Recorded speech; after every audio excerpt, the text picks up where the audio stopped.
Satu yang bakal kita singgahi sebelum ke surga itu sakaratul maut, kematian.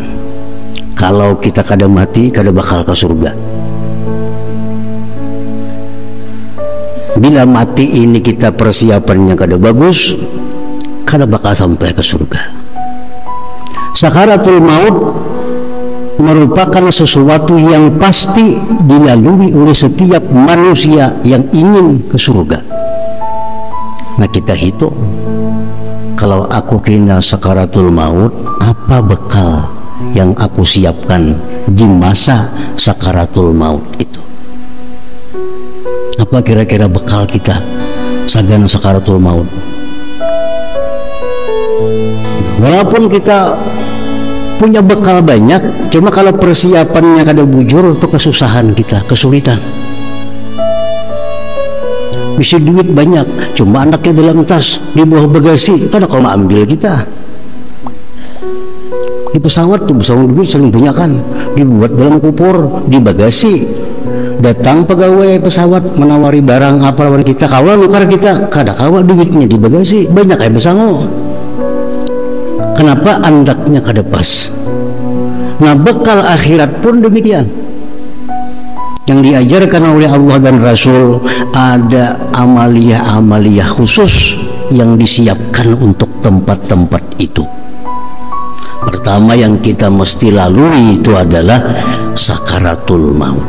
Nah, kayak apa cara supaya sakaratul maut ini husnul khatimah? Karena bila ini kada husnul khatimah, kada bakal sampai ke surga.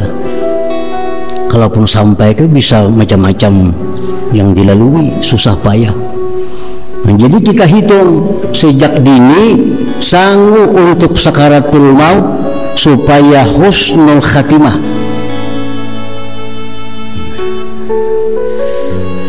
Bagaimana Rasulullah Sallallahu Alaihi Wasallam mengajarkan kepada kita? Ujar Nabi kita, kematian itu sesuatu yang sangat sulit. Sakitnya mati itu komplit, rohani dan jasmani. Itu sakitnya mati. Satu sakitnya sakit penyakit dulu. Malaikat mencabut nyawa dari urat-urat. Itu sakit luar biasa. Ujar Nabi kita mengatakan sakitnya luar biasa. Ini Nabi yang mengisahkan. Satu itu. Sakit yang kedua sakit hati. Apa sakit hati?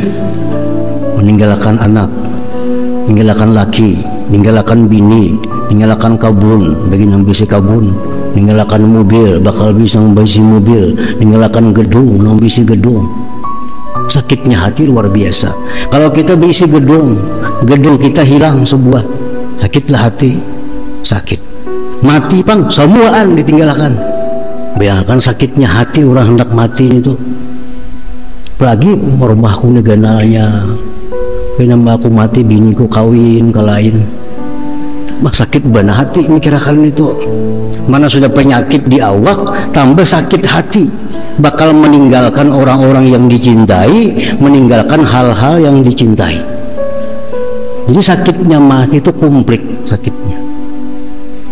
Nah, disitulah Nabi kita memberikan doa supaya kita nyaman menghadapi mati itu. Banyak doa, tapi kada semua doa untuk itu. Nah, Rasulullah dalam sebuah riwayat menyebutkan, beliau berdoa, Allahumma a'inni 'alal maut wa hawwinhu 'alayya. Ini doa dipakai Nabi. Allahumma a'inni 'alal maut, ya Allah tolonglah aku menghadapi kematian, wa hawwinhu 'alayya, dan mudahkan itu mati atasku. Ini doa dibaca Nabi. Allahumma a'inni, ya Allah tolong aku 'alal maut, menghadapi mati, wa hawwinhu 'alayya, mudahkan mati itu atasku. Nah, kalau kita tak takutan menghadapi mati, baca doa nih. Kada takutan, kada baca, kada apa-apa. Merasa takutan mati, baca doa nih. Allahumma a'inni 'alal maut wa hawwinhu 'alayya. Kada bisa bahasa Arab, bahasa Indonesia. Ya Allah, tolonglah aku menghadapi kematian dan mudahkan itu kematian atasku. Nah, itu doa. Yang kedua, menghadapi sakaratul maut itu, ujar Nabi kita, akhbarani Jibril, aku dikabarkan oleh Jibril, anna la ilaha illallah unsul muslim inda mautih, bahwa la ilaha illallah teman penghibur kita waktu kita mati. Jadi dua itu sekada-kadanya persiapan kita yang kita perhitungkan sejak sekarang untuk menghadapi sakaratul maut itu. Pertama doa, yang kedua perbanyak la ilaha illallah. Perbanyak la ilaha illallah. Supaya apa? Karena la ilaha illallah ini akan menjadi teman menghibur kita pada waktu sakaratul maut. Bini kada kau menghibur, laki kada kau menghibur, anak cucu kada kau menghibur lagi. Yang bisa menghibur kita waktu sakaratul maut hanya satu, la ilaha illallah. Nah, jadi kalau kita beramal la ilaha illallah berapa sehari, itu kan di waktu sakaratul maut dia akan muncul menjadi penghibur kita, penentram hati kita menghadapi malaikat maut itu. Nah, jadi ini bekal yang mesti kita siapkan untuk menghadapi kematian. Yang kedua, yang mesti kita hadapi, mesti kita jumpai, fitnatul qabri, fitnah kubur. Kubur itu fitnah, kubur itu ujian. Sempit, gelap gulita, banyak cacing, banyak ulat, ada ular, macam-macam. Belum lagi munkar nakir, belum lagi himpitan kubur. Nah, kalau kita kada persiapkan itu sejak sekarang, pasti kesusahan masuk kubur. Kenapa? Karena kita kada pernah membiasakan masuk kubur. Kita kada pernah membayangkan kubur itu kayak apa. Tapi Nabi menyatakan bahwa kubur itu, ujar Nabi, tempat yang paling sulit. Kalau di situ kita kada punya persiapan, kada punya bekal yang khusus untuk kubur, kita kesusahan. Dihimpit kubur, datang malaikat munkar nakir yang luar biasa menakutkan munkar nakir. Lalu apa Rasulullah mengajarkan kita untuk bekal khusus menghadapi fitnah kubur ini? Rasulullah menyatakan, man qara'a suratal mulk kulla lailah lam yadurruhul fattan. Siapa-siapa yang membaca surah muluk tabarak tiap-tiap malam, dia akan selamat dari fitnah kubur. Baca surah tabarak kulla lailah, tiap-tiap malam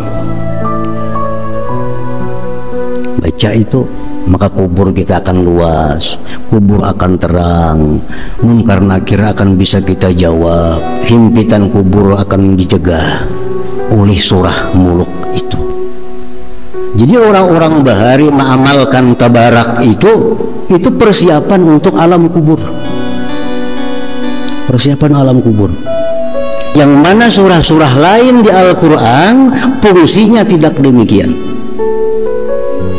Surah Waqiah bagus tapi kada untuk kubur, surah Yasin bagus tapi kada untuk khusus kubur. Yang untuk kubur ini surah muluk, tabarakalladzi biyadihil muluk.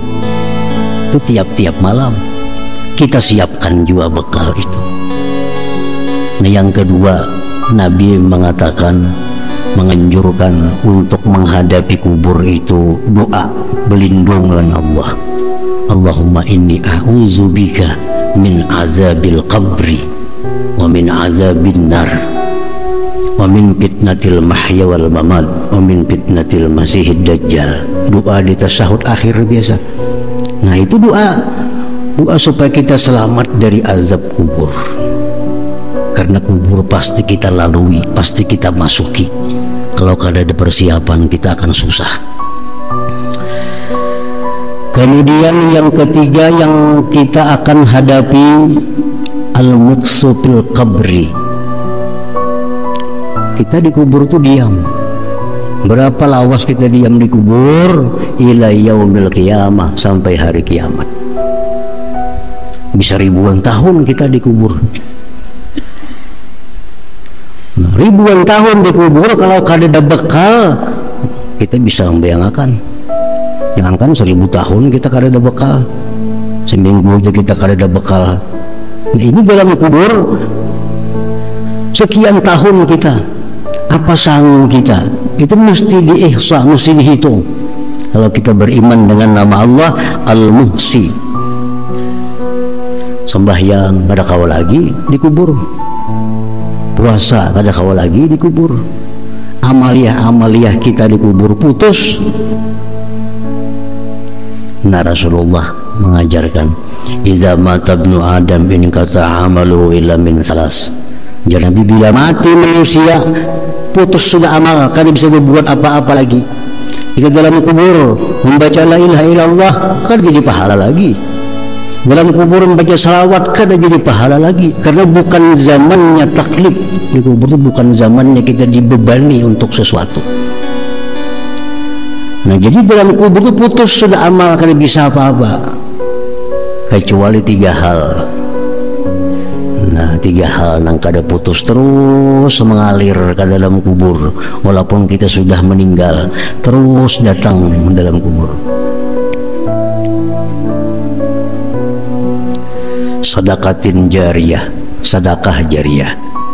Nah sedekah jariyah kita bersedia sudah ada bewakaf samitir segi 4 tanah, 4 nukar orang bulah masjid, 4 dibangun masjid. Nah maka selama masjid itu disambahyan orang, terus mengalir dalam kubur pahalanya. Ini yang menyamani di kubur, ini yang menyamani di kubur. Amal lain sudah kada bisa.